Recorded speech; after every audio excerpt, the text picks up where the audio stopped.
Salut les geeks, bienvenue dans What the Tech. Merci pour la force, bienvenue au nouveau.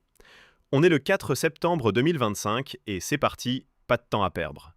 Au menu, Garmin humilie l'Apple Watch juste avant sa sortie et Instagram découvre l'iPad, avec 15 ans de retard. Et en fin de vidéo, le bonus, la CNIL sort la sulfateuse. On attaque direct. Apple prépare une refonte totale de Siri pour 2026. Le plan, mettre un moteur de recherche dopé à l'IA fourni par Google. What the tech? Apple, qui a passé 10 ans à nous vendre un écosystème fermé, est prêt à y mettre le cheval de Troie de son plus grand rival. Ce que ça veut dire, c'est que personne ne peut gagner cette guerre seul. L'alliance est inévitable et dangereuse. Confiance ou trahison? Balancez votre avis dans les coms.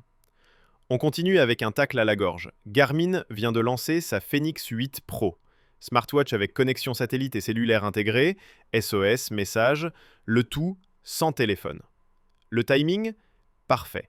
Une semaine avant la keynote d'Apple et sa future Watch Ultra 3, qui doit justement intégrer le satellite.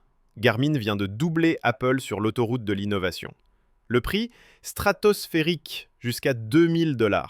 Le message est clair, le marché n'est plus pour les généralistes, c'est l'ère des spécialistes de l'extrême.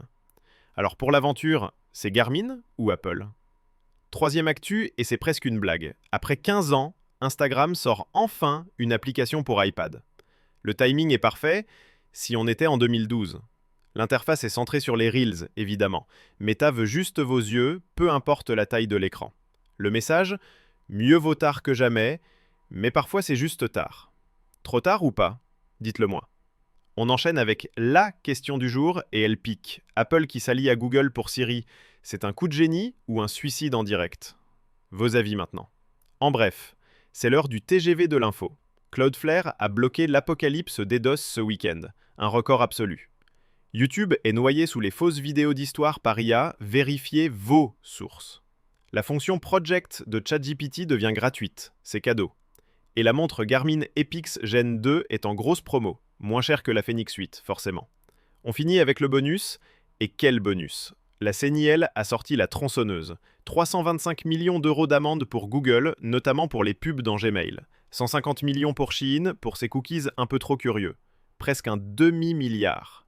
Le message est brutal. L'Europe n'est plus un open bar pour vos données. C'est la fin du Far West numérique. Simple amende ou vrai changement? J'attends votre analyse. Merci de m'avoir écouté, le pouce bleu si ça vous a plu, le partage à un pote qui doit voir ça, et surtout, abonnez-vous pour la notif de demain. C'était la notif? Ciao.